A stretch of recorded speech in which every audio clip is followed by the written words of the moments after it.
Hace como unas 2 semanas atrás, bueno, a mí me gusta de repente buscar algunas predicaciones de personajes que conozco, que los he escuchado y que siempre busco qué nuevo mensaje sacan para analizarlo y todo ese asunto.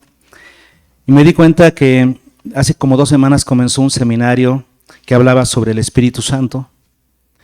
Pero es algo curioso porque era un seminario de un grupo reformado.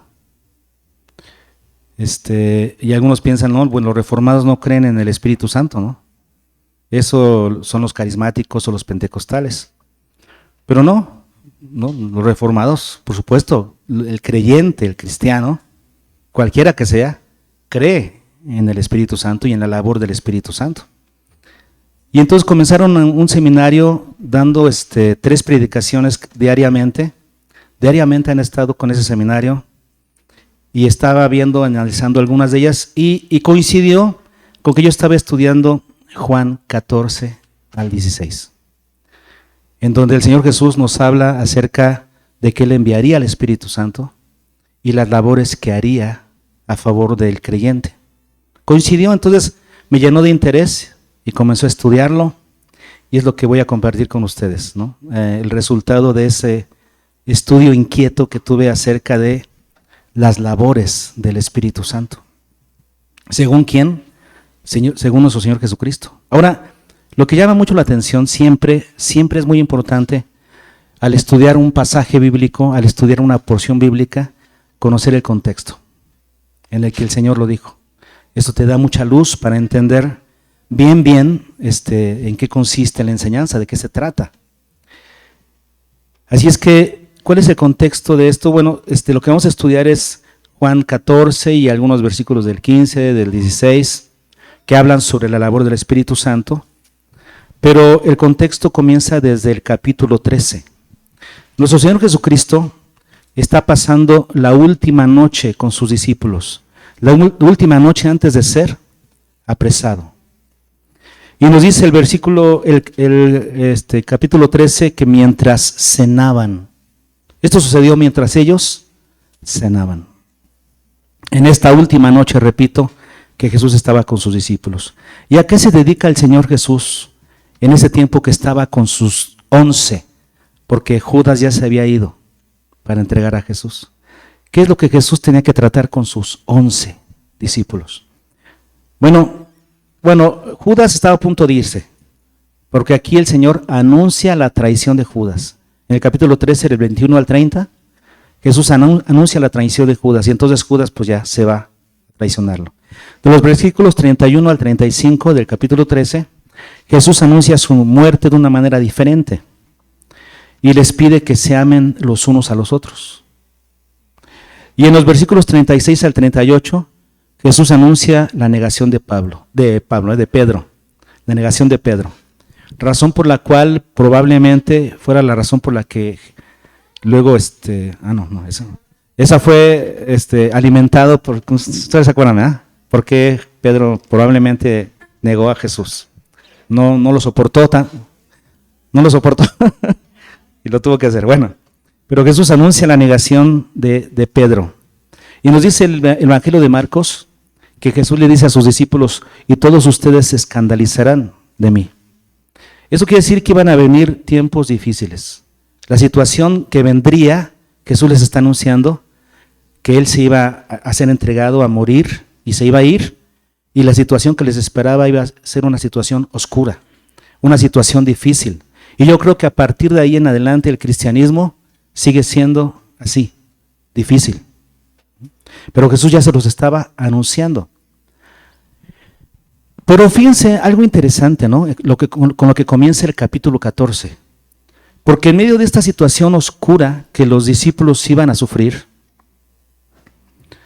y que, repito, esa situación oscura iba a caracterizar la vida cristiana de aquí en adelante, lo difícil que iba a ser el cristianismo. Bueno, en medio de esa situación oscura, vean lo que Jesús le pide a sus discípulos en el capítulo 14.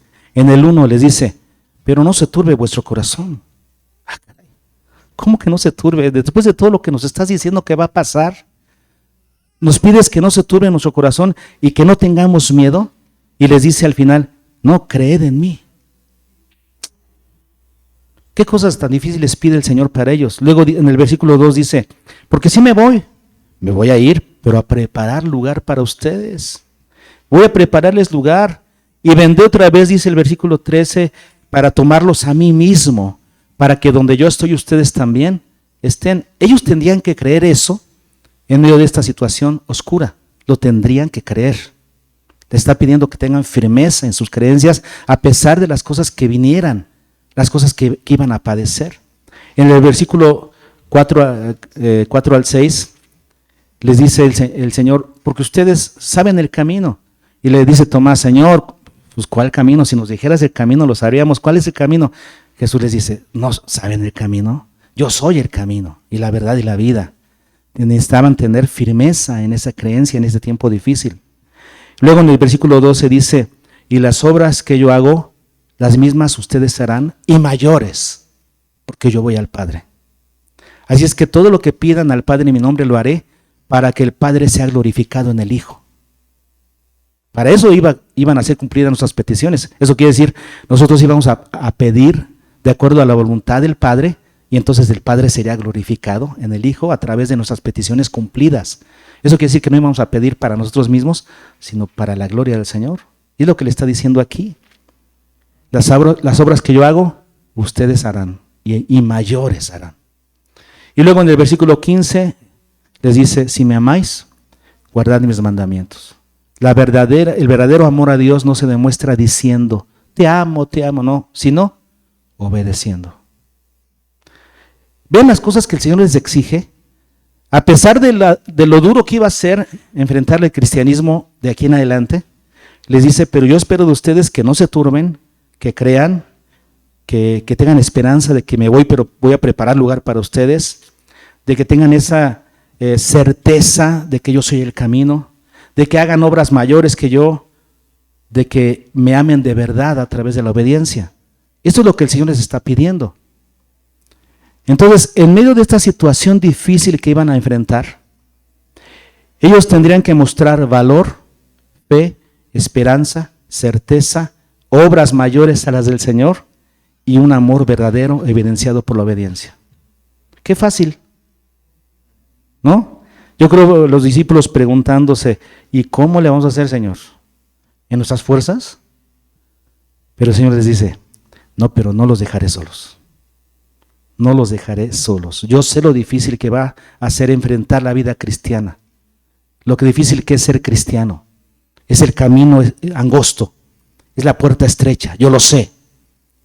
Pero ahí les va. Y entonces viene y les dice que les enviaría al Espíritu Santo. ¿Ok? Ese es el contexto.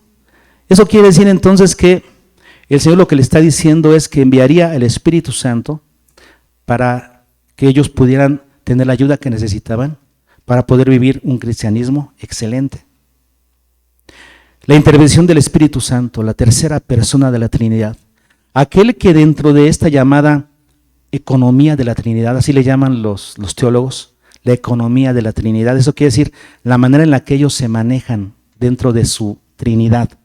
Dios tiene relación consigo mismo y Dios dentro de su Trinidad determina ciertas cosas, hacer ciertas cosas y hacerlas de cierta manera. Por ejemplo, cuando dijo, hagamos al hombre, dijo Dios, hagamos al hombre, un acuerdo de la Trinidad. A eso se le llama la economía de la Trinidad, donde la Trinidad se pone de acuerdo para cómo hacer las cosas en favor de nosotros. Y dentro de la economía de la Trinidad, tenemos que el Padre juega un papel, el Hijo juega otro papel y el Espíritu Santo juega otro papel. No son papeles que los hacen por fuerza, sino por un acuerdo mutuo.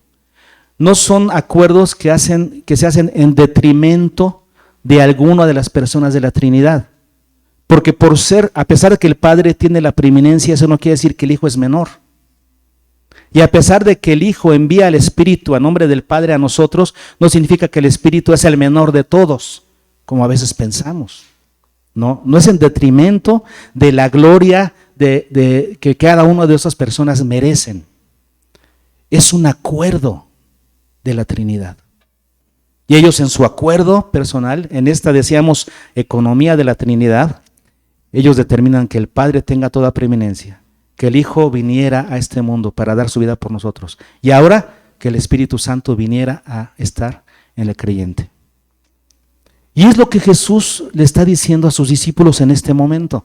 Lo interesante de este asunto es que Jesús les está diciendo, yo me voy a ir, pero les voy a enviar al Espíritu Santo. Y Él hará esto y esto y esto. Qué interesante va a ser para nosotros saber cómo habla Jesús del Espíritu, de la tarea del Espíritu, de la función del Espíritu, de ahora en adelante, para beneficio nuestro. Estas son palabras de Jesús ilustrando a sus discípulos acerca de quién era el Espíritu Santo, su naturaleza y su función para con los creyentes. Qué interesante es para nosotros entonces entender esta enseñanza, ¿no? ¿Quién es el Espíritu Santo y para qué vino? ¿Y cómo lo hizo? Vamos a estudiarlo, ¿les parece bien? Vamos a hablar de las 3 labores que dijo Jesús en estos capítulos 14 al 16 de Juan, en donde Él se dedica a hablar de esto. Vamos a hablar de esas 3 labores del Espíritu Santo, ¿ok? Las 3 labores del Espíritu Santo en la vida del creyente explicadas por nuestro Señor Jesucristo. Qué importante es esto. Vamos a verlo. La primera labor del Espíritu tiene que ver con el título con el que el mismo Jesús lo nombró, lo cual establece su función para con nosotros. Vamos a ver cuál es la función del Espíritu Santo. Y la función del Espíritu Santo para con nosotros está determinada por el título que Jesús le puso en este momento. ¿Cómo le puso? El Consolador. Estamos en Juan capítulo 14 y vamos a ver qué versículo es, hermanos. Muy bien, el versículo 16. Y yo rogaré al Padre y os dará otro Consolador. Ahora vamos a analizar esa palabra, ¿no? Porque este título Consolador es la manera en la que los traductores entendieron esa palabra. Algún traductor tradujo esta palabra griega, que ahorita les voy a decir cuál es, la entendió y la tradujo como Consolador y les gustó. A partir de ahí se quedó como Consolador. Pero dejarle ese título así nomás, sin estudiar su trasfondo, el trasfondo de la palabra griega, nos dejaría muy limitados. Porque ¿qué entendemos por consolador? Pues alguien con el que te recargas para llorar, ¿no? Véngase, mijo, véngase. Y entendemos eso como consolador. ¿El Espíritu Santo nada más es eso? ¿Alguien que te consuela y véngase a llorar? No. El Espíritu Santo es más que eso. Así es que este título que algunos intérpretes, que algunos eruditos del griego, traductores, le pusieron al Espíritu Santo, está bien, pero no es suficiente. Nos deja limitados. ¿Cuál es el nombre que Jesús dijo? Jesús utilizó la palabra Paracletos. El Espíritu Santo es el Paracletos. ¿Ok? Esta es la palabra que Jesús aquí utiliza. Entonces aquí Jesús está diciendo, y yo os rogaré al Padre y os dará otro Paracletos. ¿Cómo entendemos eso? ¿Qué significa esa palabra? Es una palabra compuesta. Para, que significa, fíjense qué hermoso, para significa al lado de. Y kletos es de la palabra kaleo griega que significa llamar. Alguien que es llamado al lado de. Alguien que es convocado para estar al lado de. Algunos han interpretado, esta palabra se usa mucho en la Biblia, ¿no? Y la han traducido como consolador, consejero, exhortador, ayudador. Hay muchas formas en las que se traduce esta palabra. Por eso es importante entender la raíz de la palabra y vean lo que significa. Uno que es llamado a estar al lado de. ¿Para qué? Para brindarle ayuda. Esencialmente este título, esta palabra, se utilizaba para eso, para referirse a alguien que viene a tu lado para brindarte la ayuda que necesitas en ese momento determinado. Vamos a poner un ejemplo. Imagínense que ustedes están en un juicio. Los están acusando de algo muy grave. Está ahí el juez y están los testigos acusándolos a ustedes de algo muy grave. Y ustedes necesitan a alguien que los defienda, alguien que los ayude en ese momento. Eso sería el Paracletos. Alguien que viene a tu lado, que es llamado, que es convocado para estar a tu lado y darte la ayuda que necesitas. Ahora, si tú estás en un juzgado y se te está acusando, ¿no?, de algo, tú no necesitas a un experto en botánica. No necesitas a un maestro de música. No necesitas a un científico, astrólogo. No necesitas a un médico. Necesitas un abogado. Sí. Porque imagínense que cualquier persona común, imagínense ustedes, gente común que somos nosotros, que te llamen a ver en un microscopio las células y digas, ay, qué padre se mueve ahí, pero ¿qué entiendes tú de eso? Pero dile a un biólogo, a un botánico, a una persona que se dedica a eso, inclusive a un doctor, que mire eso y va a encontrar cosas, va a mirar cosas que nosotros no somos capaces de ver. Nosotros vemos un ultrasonido y decimos, ¿no? ¿Han visto los ultrasonidos de los bebés? Dices, ah, sí, ahí está la nariz. No, eso no es la nariz, eso es, no, el bebé es esta cosita. Ay, tú ves 1000 cosas. No sabes ver el ultrasonido, no sabes ver una radiografía. Pero ¿qué tal un doctor? Alguien que está capacitado. Si yo me pongo a escuchar una música, por ejemplo, una canción, yo analizo lo que hace cada instrumento. ¿Por qué? Porque he desarrollado esa capacidad para entender lo que cada instrumento hace. Pero cualquiera lo escucha y dice, ah, pues oye bien, no más, pero no sabes analizar la música. Cada quien es en lo que sabe hacer. El Espíritu Santo es el Paracletos para nosotros. Es el especialista para venir a darnos la ayuda que necesitamos. ¿Para qué? Para vivir una vida cristiana de excelencia. Eso es el Espíritu Santo. Su función, que está caracterizada o que está determinada por este título, el Paracletos. Ese título Paracletos nos deja ver que la función del Espíritu Santo, ¿cuál es? Darnos la ayuda, la excelente ayuda que necesitamos para poder vivir la vida cristiana con excelencia. A pesar de lo oscuro que puede ser y de lo difícil que puede ser el cristianismo, porque repetimos, es el camino angosto, no todos pueden entrar por ahí, pero los que han decidido entrar a ese camino por amor a Cristo, van a recibir la ayuda que necesitan. ¿De quién? Del Paracletos.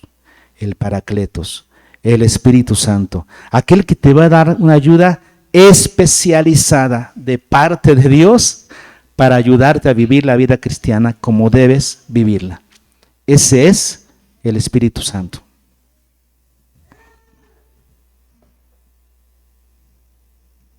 Por eso Jesús les dice aquí en el versículo 16, y yo os rogaré al Padre y os dará ¿qué? Otro consolador. Ah, caray, entonces ya había uno. ¿Quién era el Paracletos para los discípulos? El mismo Jesús. Jesús era el ayudador, el Paracletos para ellos. Pero Jesús dice, pero yo me voy. Pero no los dejaré huérfanos. Les voy a enviar otro consolador. Y entonces les iba a enviar al Espíritu Santo. ¿Ok? Para que estuviera con nosotros. ¿Entendimos entonces esto? El título de Paracletos apunta a la función del Espíritu Santo. ¿Y cuál es la función del Espíritu Santo? Hacer para nosotros la ayuda excelente, precisa que necesitamos para vivir una vida cristiana de excelencia. No hay ahora sí que no hay ¿qué iba a decir? Se me fue la palabra, pretextos de que digamos, no, es que es muy difícil, yo no puedo ser un buen cristiano. No, es porque no quieres. Porque si eres creyente, tienes al Espíritu Santo, tienes la ayuda que necesitas para vivir una vida cristiana de excelencia. Esa es la función del Espíritu Santo. Muy bien, seguimos con el siguiente punto. La segunda labor del Espíritu Santo tiene que ver con un calificativo con el que Jesús lo identificó. Un calificativo con el que Jesús lo identificó, lo cual establece su tarea. ¿Cuál es la tarea del Espíritu Santo? Dice en el versículo 17, el Espíritu de verdad. Vean cómo lo llama Jesús, porque en la Biblia tenemos muchos otros títulos para el Espíritu Santo. Por ejemplo, se le menciona como el Espíritu de Cristo, el Espíritu de Jehová, etcétera. Pero ¿cómo lo nombra Jesús aquí? En esta enseñanza para sus discípulos. Vean cómo lo nombra. Lo nombra el Espíritu de verdad. Vamos a analizar esa palabra, ¿no? La palabra Espíritu de verdad. Neuma aletheia. Espíritu es la palabra neuma. ¿Y qué significa neuma? Literalmente esa palabra se traduce viento, soplar o respirar. Se refiere al viento, así es como se traduce literalmente. ¿Cómo se entiende? ¿A qué se refiere esa palabra neuma? A algo que es inmaterial, pero poderoso. A algo que no puedes ver, que es invisible, pero que es real. Como el viento, que no lo ves, pero lo sientes, es real. Entonces, ese es el sentido de esta palabra. Neuma significa algo que es inmaterial y que es invisible. El Espíritu Santo es inmaterial y es invisible. Es espíritu.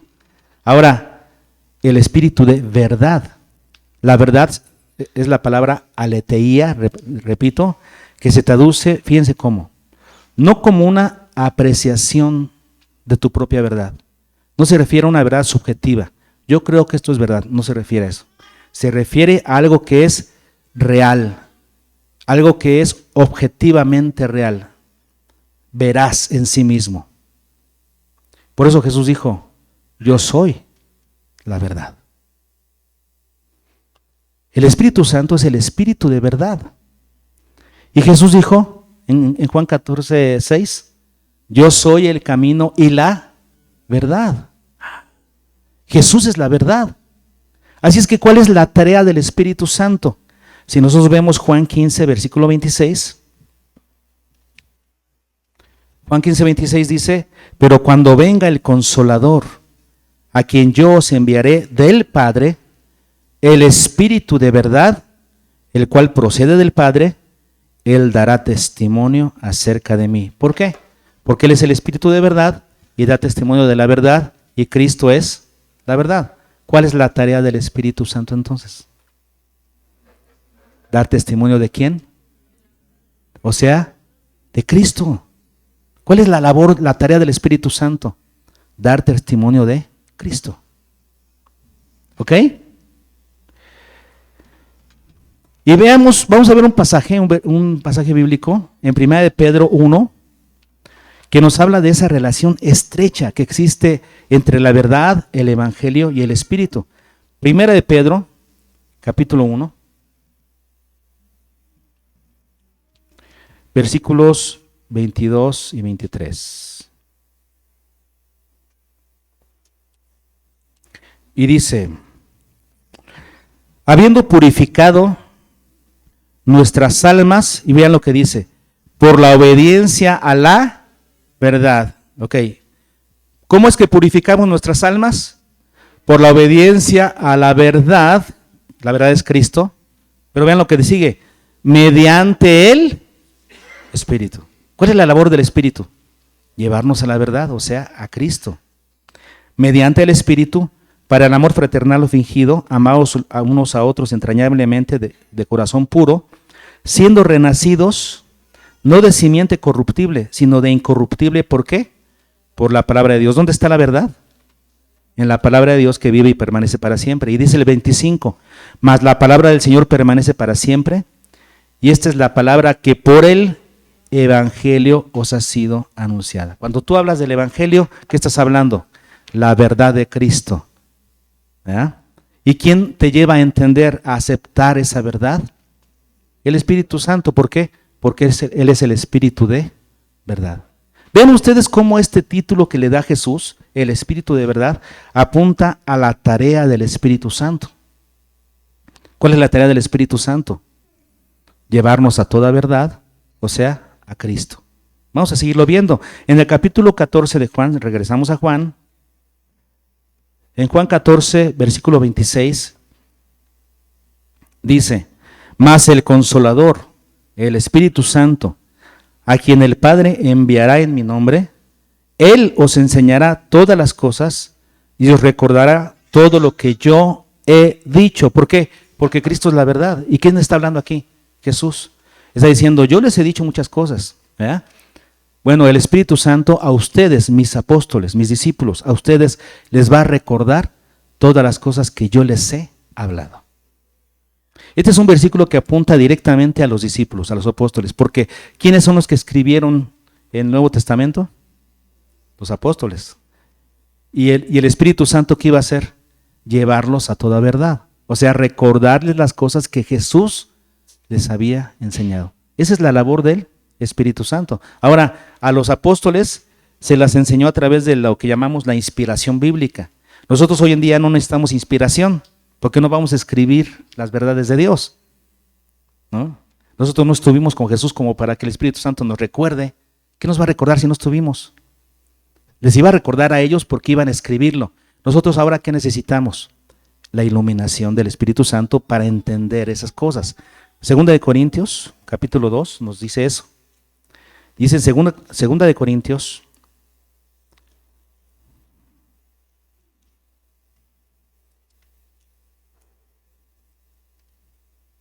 no, perdón, es primera. Yo decía que algo estaba mal. Dije, ¿cómo segunda? Si ahí no está eso. No, debe ser primera de Corintios, capítulo 2, del 9 al 16. Ok, ahí está. Antes bien, como está escrito, cosas que ojo no vio, ni oído oyó, ni han subido a corazón de hombre, son las que Dios ha preparado para los que le aman. Pero Dios nos las reveló a nosotros por el, ¿qué? El Espíritu. Porque el Espíritu todo lo escudriña, aún lo profundo de Dios. Porque ¿quién de los hombres sabe las cosas del hombre, sino el Espíritu del hombre que está en el hombre? Así tampoco nadie conoce las cosas de Dios, sino el Espíritu de Dios. Y nosotros no hemos recibido el Espíritu del mundo, sino el Espíritu que proviene de Dios, para que sepamos lo que Dios nos ha concedido. Qué hermoso, ¿verdad?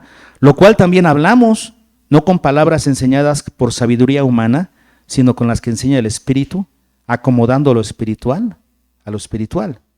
Pero el hombre natural no percibe las cosas que son del Espíritu de Dios, porque para él son locura, y no las puede entender porque se han de discernir espiritualmente. En cambio, el espiritual, aquel que es guiado por el Espíritu de verdad, ¿no?, juzga todas las cosas, pero él no es juzgado de nadie. Porque ¿quién conoció la mente del Señor? ¿Quién le instruirá? Mas nosotros tenemos la mente de Cristo. El Espíritu Santo nos guía a toda verdad. Qué bárbaro, ¿no? Regresamos a Juan, capítulo 16, versículo 13. Y vean lo que dice. Pero cuando venga el Espíritu de verdad, Él os guiará a toda verdad. Porque no hablará por su propia cuenta, sino que hablará todo lo que oyere y os hará saber las cosas que habrán de venir. ¿Qué va a hacer el Espíritu de verdad?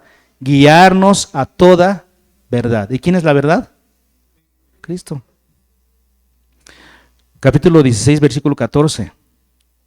Él me glorificará, porque tomará de lo mío y os lo hará saber. ¿Cómo glorificará el Espíritu Santo a Cristo? Dándolo a conocer a nosotros.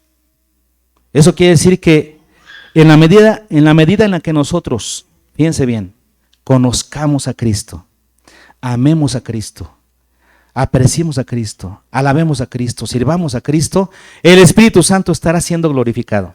Porque el trabajo del Espíritu Santo es glorificar a Cristo.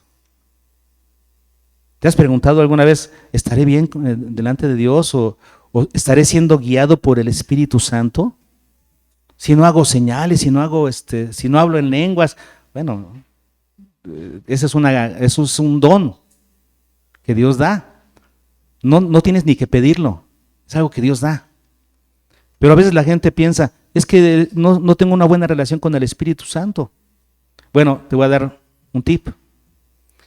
Si en tu vida tú estás obedeciendo, conociendo, honrando, sirviendo a Cristo, tienes una vida cristocéntrica, entonces estás siendo dirigido por el Espíritu Santo. Porque el trabajo del Espíritu Santo es glorificar a Cristo en el creyente. En esta, lo que llaman algunos la dispensación, en esta dispensación de los tiempos, el trabajo del Espíritu Santo no es darse gloria a sí mismo, sino darle gloria al Padre y al Hijo.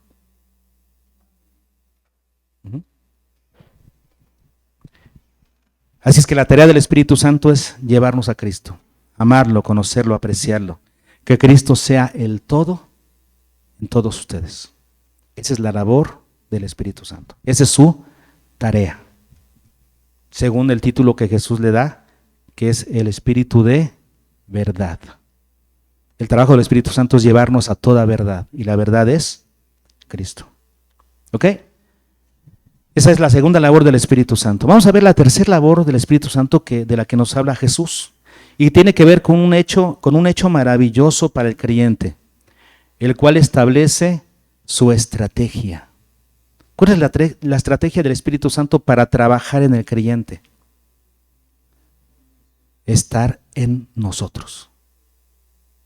Estar en nosotros. ¿Qué nos dice el capítulo 14, versículo 17? El Espíritu de verdad, al cual el mundo no puede recibir porque no le ve ni le conoce, pero vosotros le conocéis porque mora con vosotros, o sea, ¿a través de quién? De Cristo. Pero ven lo que dice, y estará en vosotros. ¿Cuál es la estrategia de Dios para que el Espíritu Santo tenga una influencia más estrecha, más poderosa en la vida del creyente? ¿Saben cuál es la estrategia? Dios en nosotros. El Espíritu Santo viviendo en el creyente. Qué maravillosa estrategia, porque nada más cerca que estar en. No hay nada más cerca que eso. El Espíritu Santo está cerca de nosotros porque está en los que hemos creído. Está en nosotros. Qué preciosa estrategia divina. Qué manera tan preciosa de pensar de Dios. Porque la mejor influencia que podamos recibir de la tercera de la persona de la Trinidad es viviendo en nosotros. Qué precioso. Jesús dijo, me voy, versículo 18, pero no los dejaré huérfanos. El Espíritu de verdad mora con vosotros, o sea, yo estoy con vosotros, pero estará en vosotros. Y de esta manera Jesús está cumpliendo la promesa que le hizo a sus discípulos en Mateo 28, 20. He aquí yo estaré con vosotros todos los días y hasta el fin del mundo. ¿A través de qué? De este otro consolador, del Espíritu de verdad, que está ahora en nosotros. Jesús fue Emmanuel. ¿Qué significa Emmanuel? Dios con nosotros. Pero el Espíritu Santo es mejor. Es Dios en nosotros. Ahora dice el versículo 17, que el mundo no le puede recibir. El mundo no puede recibir al Espíritu porque hay una condición. Como nos dijo Pedro, la obediencia al Evangelio, la obediencia a la verdad. Leímos en 1 Pedro 1:22. La obediencia al Evangelio es lo que te permite acceder a esta gracia. Entonces el mundo no le puede recibir. Vean ustedes cómo lo dijo Jesús en el capítulo 14, versículos 21 al 23. El 21 al 23 dice, el que tiene mis mandamientos y los guarda, fíjense, el que tiene mis mandamientos y los guarda, este es el que me ama. ¿Sí? No todos aman a Dios, porque no todos obedecen. Solamente los que obedecen son los que le aman. Y vean lo que sigue diciendo, y el que me ama será amado por mi Padre, y yo le amaré, y vean, y me manifestaré a él. Y le dijo Judas, no el Iscariote, sino el otro Judas, Señor, ¿cómo es que te manifestarás a nosotros y no al mundo? ¿No viniste a manifestarte al mundo? No, el Señor vino a ofrecer su salvación al mundo. A ofrecer su salvación a todo el mundo, sí.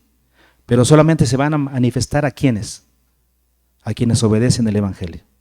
A ellos se manifestará. Y vean lo que sigue diciendo.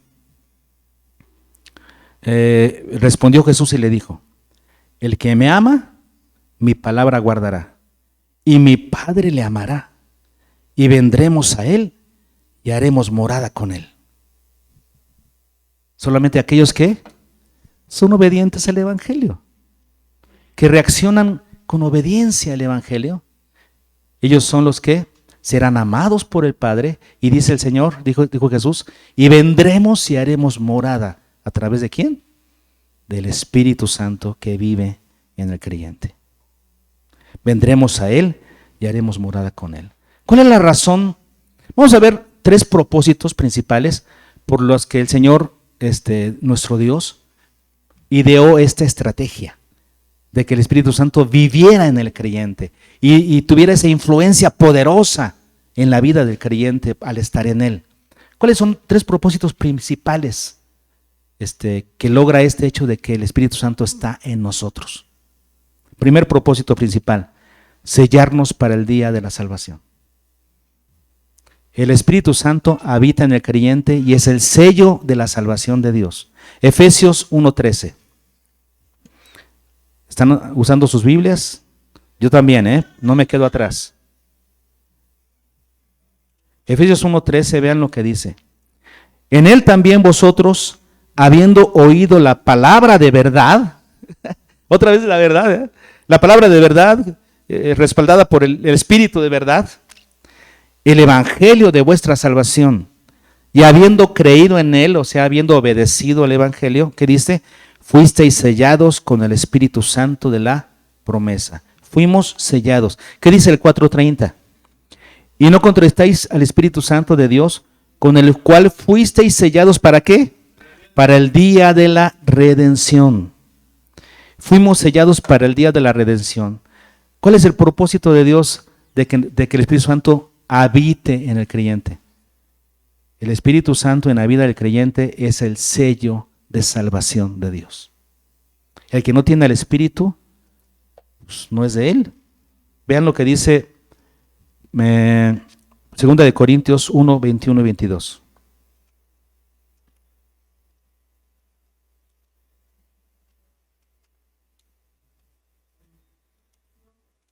Segunda de Corintios 1, 21 y 22 dice, y el que nos confirma con vosotros en Cristo y el que nos ungió es Dios, el cual también nos ha sellado y nos ha dado las arras del Espíritu en nuestros corazones. Además de que es el sello, es las arras, o sea, la promesa de nuestra redención. De que así como Cristo resucitó para vida eterna, los que creemos en Él también resucitaremos a vida eterna. Él es las arras de nuestra herencia. Primera de Juan 4. Vean qué hermosa manera de decirlo de Juan. Qué manera tan contundente de decirlo del apóstol Juan. Juan 4:13 dice, Primera de Juan 4:13. En esto conocemos que permanecemos en Él y Él en nosotros, en que nos ha dado de su Espíritu. Y dice el 3:24, y el que guarda sus mandamientos permanece en Dios y Dios en Él. Y en esto sabemos que Él permanece en nosotros por el Espíritu que nos ha dado. ¿Se dan cuenta de cómo se complementa? Porque el 3:24 dice, en esto sabemos que Él permanece en nosotros. Y en el 4:13 dice, en esto conocemos que permanecemos en Él. Él permanece en nosotros y nosotros permanecemos en Él. ¿Por qué? Por el Espíritu Santo que nos ha dado.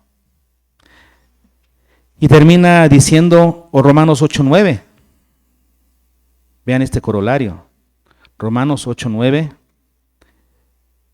dice, mas vosotros no vivís según la carne, sino según el Espíritu, si es que el Espíritu de Dios mora en vosotros. Y vean lo que sigue.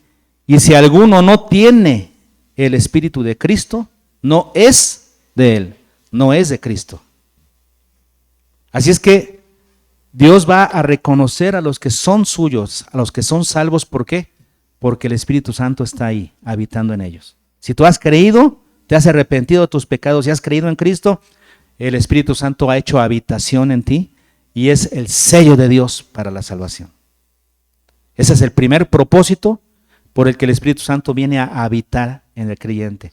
Es el sello de la redención. ¿Okay? Segundo propósito, producir fruto en nosotros.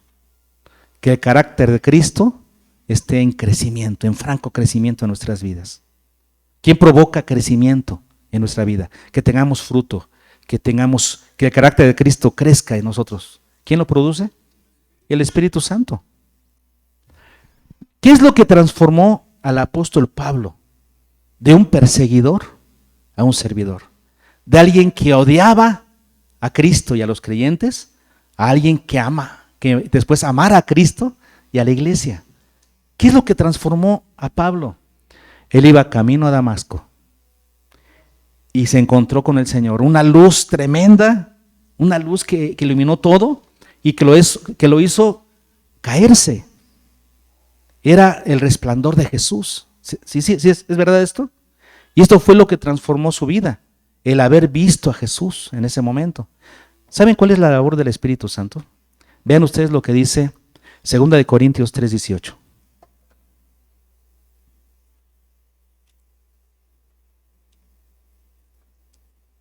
2 Corintios 3:18 dice: por tanto nosotros todos, mirando a cara descubierta como en un espejo, la gloria del Señor. ¿Qué es lo que miramos a cara descubierta? La gloria del Señor. Y entonces, ¿qué sucede cuando nosotros miramos la gloria del Señor? Lo que le pasó a Pablo. Somos transformados de gloria en gloria. Porque miramos la gloria del Señor, somos transformados de gloria en gloria, pero vean lo que sigue diciendo en la misma imagen, como por el Espíritu del Señor. ¿Cuál es el trabajo del Espíritu Santo? Mostrarte a Cristo, de tal manera que seas deslumbrado con la gloria de Cristo para que tu vida sea transformada. Ese es el trabajo del Espíritu Santo, deslumbrarte con la persona de Cristo, que lo ames, que te impresiones con su amor, con su belleza, porque cuando tú amas a Cristo, eres transformado. Ese es el trabajo del Espíritu Santo, transformarte. Tenemos en Romanos 5, bueno, estaba viendo que hay un dicho que dice, reza un dicho que te conviertes en aquello que admiras, ¿no? Tienes ahí un cantante famoso, un artista, y tienes ahí su póster y lo ves y lo miras en las redes, te llegas a convertir en aquello que admiras. El trabajo del Espíritu Santo es que admires a Cristo, para que te conviertas como Cristo, para que seas como Cristo.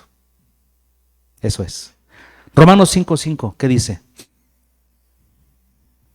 Que el amor de Dios ha sido, ¿qué? Derramado en nuestros corazones. ¿Por quién? Por el Espíritu Santo que nos fue dado. El amor de Dios ha sido derramado en nuestros corazones. Y el amor es lo que alimenta todas las demás virtudes, como nos lo dice Gálatas 5:22-23.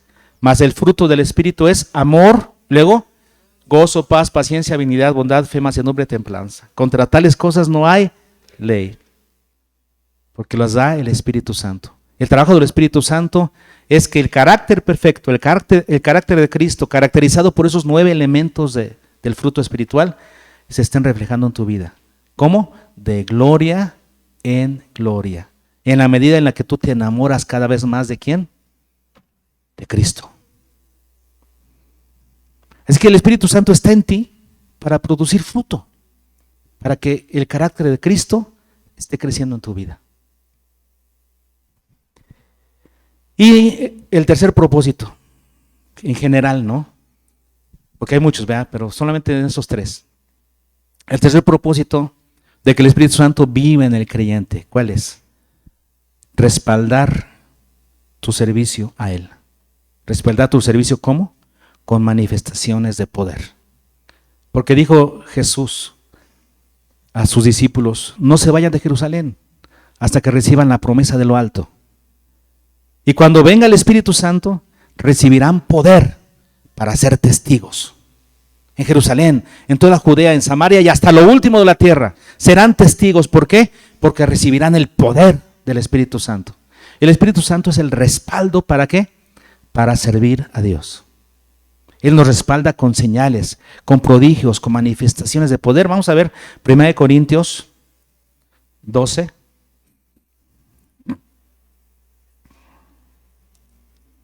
1 Corintios 12, versículos 7 al 10. Y dice, pero a cada uno les da la manifestación del Espíritu para provecho. Y ahí tenemos los dones espirituales.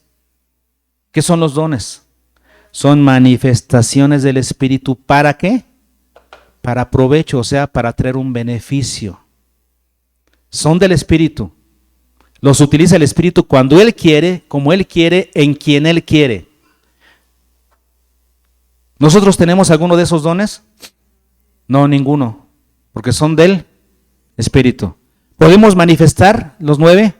Así es. De acuerdo a la voluntad del Espíritu, podemos manifestar esos dones espirituales como Dios quiere. ¿Para qué? Para respaldar nuestro ministerio. ¿Para qué son los dones? Para respaldar el ministerio. Si tú dices, yo no he visto ningún don en funcionamiento, pues ¿por qué no sirves a Dios? El día que sirvas a Dios vas a ver los dones en función. Porque los dones respaldan tu ministerio para Dios, tu servicio a Dios. En Marcos 16, 17 y 18 dice, estas señales seguirán. ¿Las señales que hacen? Siguen. ¿Las tienes que pedir? No tienes que, Señor, úsame y ayúdame. No tienes que pedir nada. Lo que tienes que hacer es servir a Dios. Y cuando tú sirves, las señales te siguen. Estas señales seguirán. Y estas señales que están ahí en Marcos están en el contexto de la predicación del Evangelio. Cuando Jesús dice, id por todo el mundo y predicad el Evangelio a toda criatura. Y estas señales seguirán a los que creen. ¿Cuál es el contexto? El contexto del servicio. Si tú sirves a Dios, esas señales te seguirán.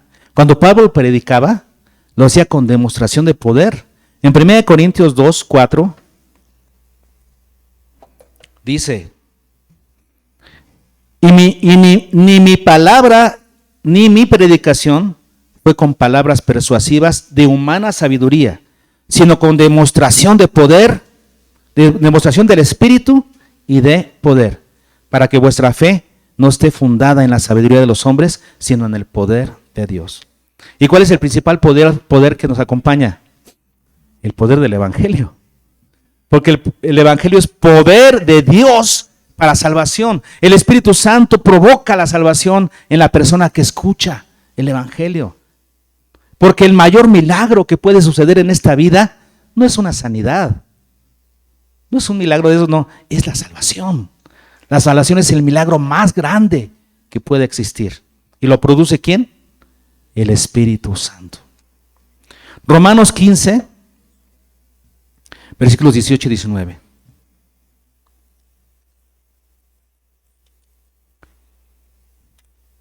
Romanos 15, 18 y 19 dice, porque no osaría hablar sino de lo que Cristo ha hecho por medio de mí para la obediencia a los gentiles. Fíjense, con la palabra y con las obras. Y cuando él habla de obras, ¿a qué se refiere? Versículo 19, con potencia de señales y prodigios en el poder del Espíritu de Dios. Colosenses 1:29.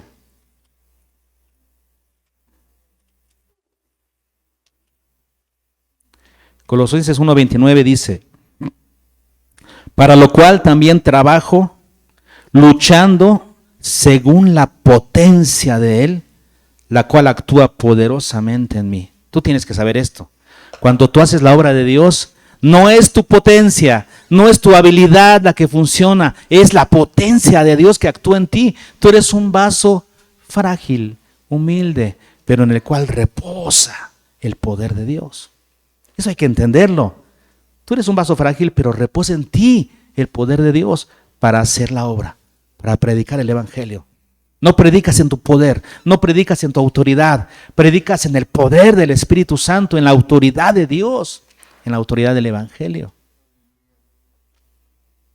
Esto es lo que hace el Espíritu Santo, respaldar tu servicio a Dios, tu ministerio. 3 propósitos del Espíritu Santo del por qué está en nosotros. Sellarnos para el día de la salvación, producir un cambio de vida, un fruto, y respaldar nuestro servicio a Él. Por eso está tan cerquita, por eso está aquí, por eso está en nosotros, para producir esos propósitos en nuestra vida. En conclusión, ¿estamos en la era del Espíritu Santo? Bueno, el Espíritu Santo siempre se ha manifestado. Dice Génesis 1:1, en el principio el Espíritu del Señor se movía sobre las aguas. El Espíritu Santo siempre ha estado presente a lo largo de toda la historia de la humanidad. Es el eterno Espíritu de Dios. Pero, sí, por causa de nuestra salvación, podríamos decir que es una era, no hay otra era en la historia de la humanidad en la que el Espíritu Santo se haya manifestado más al ser humano. Sí, podríamos decir, es la era del Espíritu Santo en la vida del creyente. Y hoy hemos entendido cómo funciona, ¿no? ¿Cuál es la labor del Espíritu Santo? Su función. Hoy debemos ser conscientes de la función del Espíritu Santo en nosotros. Está ahí para ayudarnos, para ofrecernos una ayuda de excelencia, para que podamos ser cristianos excelentes. No hay pretexto, porque está el Espíritu Santo, el gran ayudador, el experto en ayudarnos, ¿ok? Además, debemos someternos a la tarea del Espíritu Santo. Hoy hemos entendido que su tarea del Espíritu Santo es llevarnos a Cristo, es glorificar a Cristo en nosotros, que nosotros conozcamos, amemos, sirvamos a Cristo, que Cristo sea nuestro todo. Ese es el trabajo, la tarea del Espíritu Santo. Sometámonos a esa tarea. No le hagamos dificultades, ¿no? Como los hijos que son rebeldes a los padres y no les ayudan en la tarea de los padres, que es criar a sus hijos. Pero los hijos dóciles, que se dejan llevar por sus padres, por la autoridad de sus padres, les va bien y permiten que los padres cumplan con esa tarea divina. Lo mismo aquí. La tarea del Espíritu Santo es guiarte a Cristo. No te resistas. Deja que Él cumpla esa tarea. Y tú ames a Cristo y sirvas a Cristo y te enamores de Cristo y admires a Cristo. Esa es la tarea del Espíritu Santo. Como decíamos, si Cristo es el todo en ti, quiere decir que tienes una buena relación con el Espíritu Santo. Porque el Espíritu Santo ha hecho bien su trabajo en ti. Y además, por último, tendríamos que estar agradecidos con Dios por su estrategia divina. ¿Cuál es la estrategia divina? Que el Espíritu Santo viva en nosotros, para sellarnos. ¿Cuántos salvos hay aquí? Sellados por el Espíritu Santo para el día de la salvación. Por eso no hay nada que nos pueda mover del amor de Dios, porque hemos sido sellados con el Señor. Además, para producir fruto nosotros y respaldar nuestro ministerio. Hemos aprendido hoy acerca del Espíritu de Dios. Estamos agradecidos, estamos admirados por su función, por su tarea y por su estrategia divina. Listos para tener cada día una mejor relación con Dios a través de la dirección del Espíritu Santo en nosotros.